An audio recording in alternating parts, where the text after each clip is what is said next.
down the hammer and pick up the pencil. You're about to listen to the Savvy Radio Show. Learn from real-life real estate investors, experience revealed with the Savvy Landlord as your host. You just turned into the Savvy Radio Show. This is Stephen Van Kallenberg, the Savvy Landlord, your host. And today we're going to talk about liability insurance. Why liability? Because I'm being sued right now for some liability, which is BS anyway in my case. So I'll tell you that in a minute. But what is important? Why is you need to know? What I found out teaching classes and doing the landlord lunch and the investor breakfast, a lot of people don't know about insurance. And let me just be honest with you. I was one of those people. And to this day, I still don't know. And one of my long-term goals would be to really have a short book or a short essay on how insurance works, everything you need to know. Even the giant, successful 3,000 units investors struggle with insurance. Insurance is an important factor. It is everything, not everything, but it's up there with what you need to know right next to cash flow. Why is it important? Well, you built this business. You want to keep this business. Insurance is the best defense that you can have in any, and just even in protecting your asset. And, you know, I talked to a lawyer, which I've been talking to too many of those lawyers. And this one lawyer, what his job was that he sued senior citizen centers. Crazy. You know, the entrepreneur, the investor that owned it, you know, didn't really have adequate insurance. And what it was, they had horrible staff abusing senior citizens. That's just terrible just to hear that. And this guy would be called in and they would sue the investor. And what he told me was that if they just had adequate insurance, that they would just take a claim on the insurance for the abuse, for the liability. And most of these investors did not have liability insurance in a senior citizen home. I mean, I asked myself, wow, that's just crazy. I mean, in itself, I mean, how expensive is liability insurance? Well, I'm going to cover that here in a minute. Before we get busy on all that jazz, what is liability insurance? Liability insurance is a way to protect your financial assets in the event that someone files a lawsuit against you in an attempt to collect financial compensation for damages. Damages can range from financial difficulty to emotional harm, oh boy, to physical injury and even death. So what's the cost? Well, this is how it all broke down for me years ago when I started digging into it. Shelter Insurance is a great company. And, you know, when you have a policy with them, and just so you know, a lot of insurance agents don't tell you this, but it's separate. So I had Shelter Insurance, and on each property, you could add liability insurance. Your insurance company does not automatically include liability. You need to find out. That's what this podcast is about. You need to know it, and it's a separate rider or a separate document that is labeled liability insurance. So let me back to Shelter Insurance. So I had a lot of policies with Shelter Insurance, and then it's a second policy. In each house or, you know, property, physical structure was about $20 to $30 extra per year for liability insurance for $1 million. So that's what it costs. Check it out. So if you don't know that, and if you don't ask for that or add that on, I'm assuming that your agent would want an extra premium, but still, life happens, things get busy. What you need to do right now, as soon as you get back to wherever you need to get going or stop what you're doing, check your policy, call your insurance agent and ask them, do I have liability insurance? If so, where is it? What's the amount? What's the coverage? And how many properties? Where it all kind of got snafu on me, and this is not why I'm getting sued, so I'll get into that here in a second, is that Shelter only gives you liability insurance for their policies. So for example, let's just say you have 100 units, and Shelter Insurance, if you didn't know this, does not cover asbestos siding. There's an area in Oklahoma City called Midwest City. Next to Midwest City is an Air Force base. It's kind of a, you know, military type installation. And back in World War II, they made a lot of houses with asbestos siding. Long story short, shelter insurance does not cover asbestos siding. So back then I didn't really pay attention, and I was like, man, I only have so many units, say 60, that are covered under shelter that are not under general liability. And it wasn't easy to get liability insurance. So even with shelter, I had, let's say, 60 properties that were covered with GL, general liability, but I was exposed to the other 40. And back then I was extremely ignorant and didn't know what I was doing, and I just blew it off. How does that ever happen? No one ever makes a claim. Well, check this out. Here's one example. I have under 100 units at the time, and I have a claim on a slip and fall case. And a friend of mine has 500 units, and he's been in the business a lot longer than I have, probably almost 25 years, and he just now got a slip and fall case. Now, I don't think it's random. I don't think it's a specific area or location, or just because my name is Steve Van Kallenberg, the Savvy Landlord, people just want to sue me. I just think that there's hustle people out there that want to make a claim. Now, there's some genuine, and I don't want to put everyone down that maybe you have had a claim or you've been injured at a property. But what I'm saying is that it could happen, and you need to be prepared for that. And how does it happen if you don't protect your asset? What can you be held liable for? Well, the lawsuit that I'm in is the tenant or the visitor that is injured on the landlord's negligence. So on the property. In my case, it was based on this individual, a guest of the tenant, fell off the front porch, stating that there wasn't a railing. Well, thank goodness for Google Photos or Google Maps, and we do have a picture of the railing on there. Where did the railing go? Because now we take a current photo and there's no railing. Had to take a deep breath. Another thing you'd be held liable for is property maintenance issues and a tenant's injury or personal loss. If a tenant's injured because of because of the landlord's fault to keep the premises safe and good working order, aka mildew. All right. So these are just, I'm not saying these things to scare you. I'm just saying these are things that you need to be aware of, like a banister. The cool thing about shelter that they check the property every once in a while, and I would get emails or calls and or photos from my agent stating, hey, you need to put a railing on here, excuse me, or we're going to drop your insurance.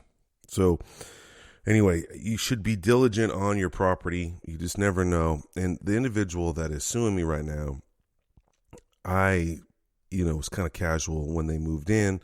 They didn't have, he seemed like a contractor, but to come to find out, he was a little bit more conniving. Anyway, so here's some liability claim scenarios that may attack you or you need to be aware of and jump on this. Loose deck railing could break free and a guest could do it. Just to say there's a railing on a property and there's about 3 or 4 people on there and they're fooling around and they trip. One bumps into another one falls out.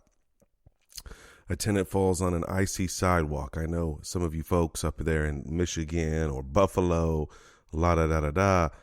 You got to remind your tenants. Now, again, it's not malice, but it's negligence. And so remember that. Toxic mold reported in one of your units, a tenant getting sick. I did a story not too long ago over Halloween about lead-based consumption, where a child had traces of lead in their bloodstream, and the mom got it tested and got the results, and it was just interesting. And I don't know. Yes, the baby did have lead in it.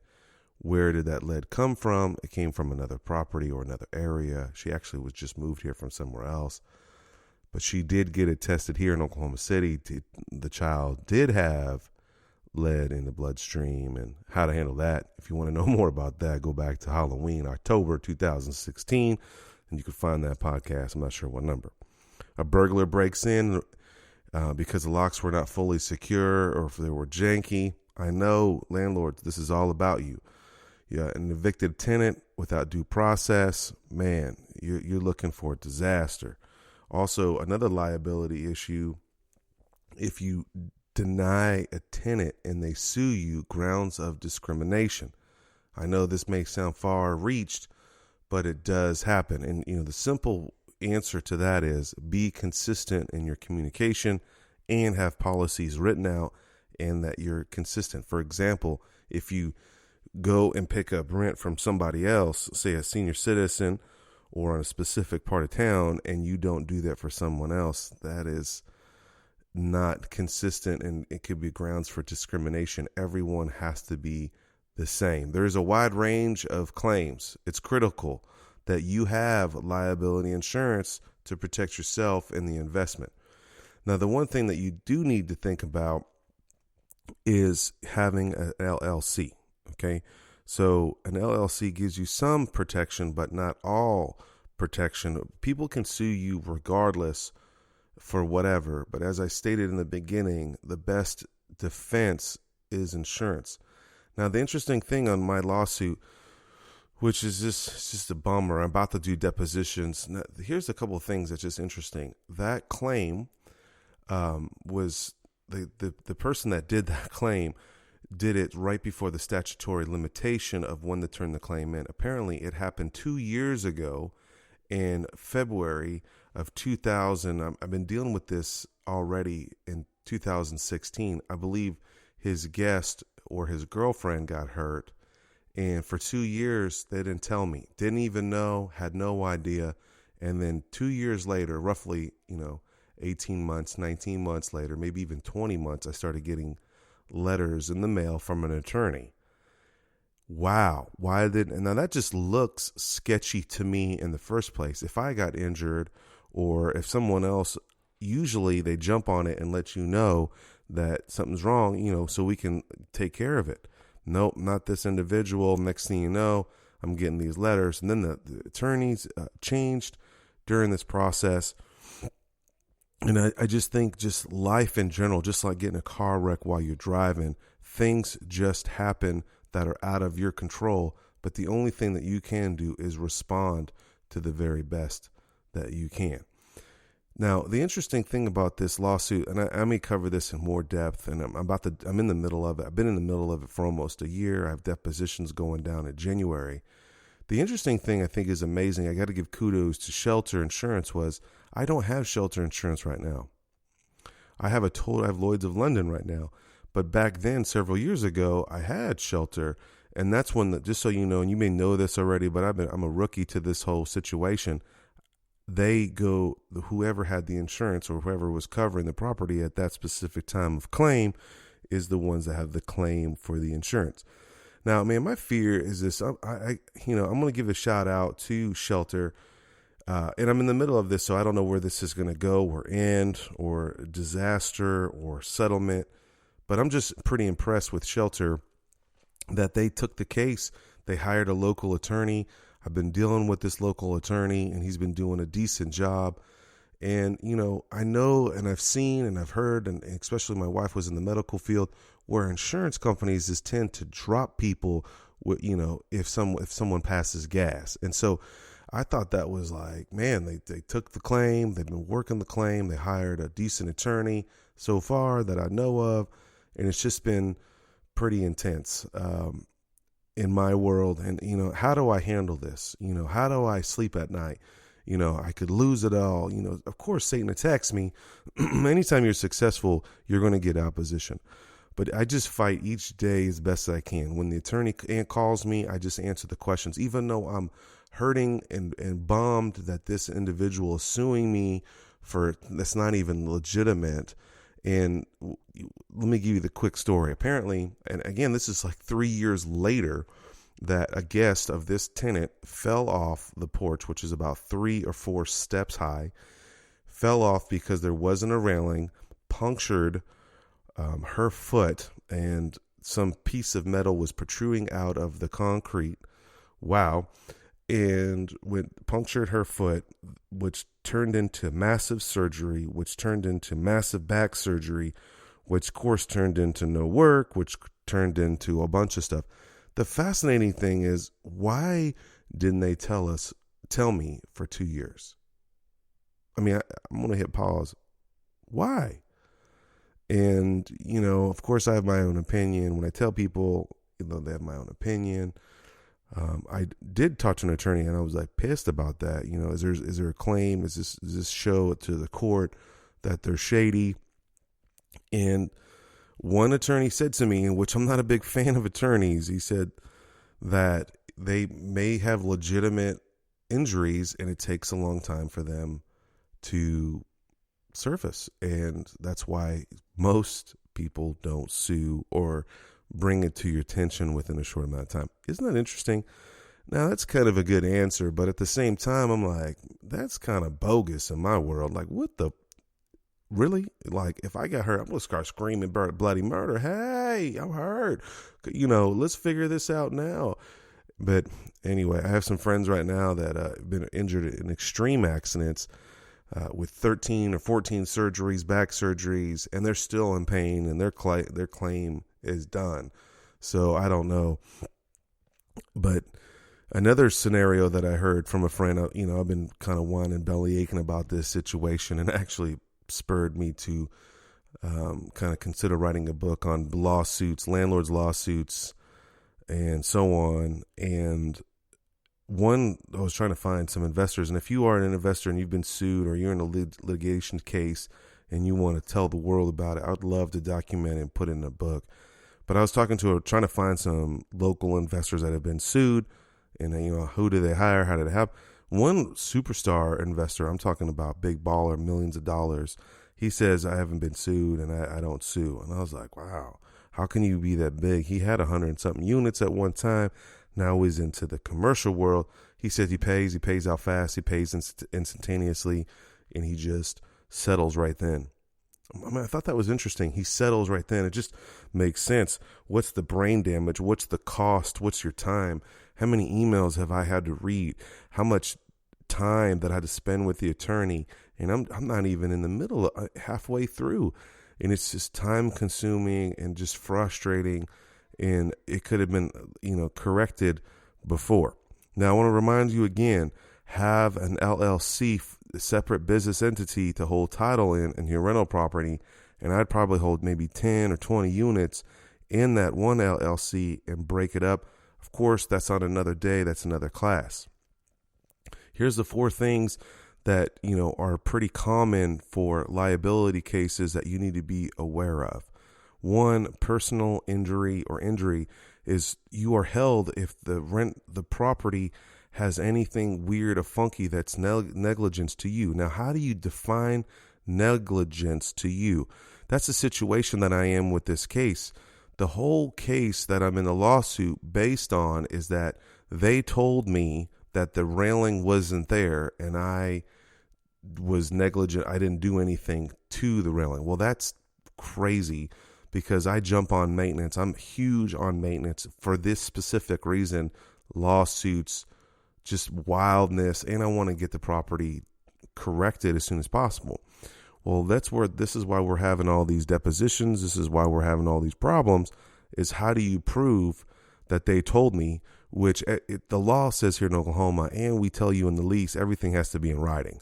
So show me where you've told me in writing. In passing, that's not good enough, and they didn't. And the cool thing, I knew this dude was sketchy when I moved in. That's my problem. Motivated by the rent, not motivated by my due diligence or personality. Every time I had some squirrely situation with this guy anyway. So anytime I entered the property, was on the property, I had the trusted handyman with me. So if you don't know about the trusted handyman is in the Red Book, The Savvy Landlord, and he bailed me out quite often. But I take that practice today, and I definitely recommend that you take this practice today. Try to roll with somebody, even if it's a mentor or someone that you're mentoring, and you should be mentoring someone. You should be pouring into somebody else. But, roll with, if you knew something's going on, roll with that person. It's great for another set of eyes. But in a situation like this, and I know my homie, the trusted handyman, I'm assuming he's going to be called into court. The great thing is he's a great friend and he's integrity, and I know that's going to go well. Another situation that you'll be sued for is dangerous. It's early in the morning. Dangerous conditions. For example, carbon monoxide. Now, I've been threatened in this area before, and I'm like, prove it, show me. That's not right. But there's a lot of black mold, or the plumbing's not sufficient, dangerous conditions. And that's its interpretation, but people tend to be sued on this. And if they can prove that you knew, that's why you should use Google Voice. And anytime a call comes in or any kind of situation that comes in, you need to jump on it and document that you're on it. For example, here's a little idea for you. When someone says, hey, there's something wrong, you reply back as fast as possible, and you send someone to the property to assess the situation. That's what I do. I hire senior citizens, about $15 to $20. I got a guy named Brown, and I text him. And so a text would call, or a call would come in. There would be a message, and I'd always reply. You millennials, you got to reply as quick as possible. I just replied, got your message. I understand there's something wrong with your toilet. No worries. I will create a work order, which we do, and we will send someone. And then right from there, I text Brown, this address, 123 Main Street, says there's something wrong with their water heater. Can you go check it out? He's a senior citizen. He's got a lot of free time, looking for some extra income, and I'm looking for an extra person to get the job done. He replies back within a couple of hours. He drives over there, assesses the situation, comes to find out it was just a breaker. Boom. Well, just that right there, sending him over there for an hour of labor, $15-$20 in a drive time, saved me a plumbing call of $60 to $125, depending on what hustler plumber you charge. So that's one thing. Two, now you have it documented that you sent someone, a representative of your company, to the property. Now, definitely vet out the person that you're sending over there. You know, some hood rat or somebody that's, criminal wouldn't be too smart.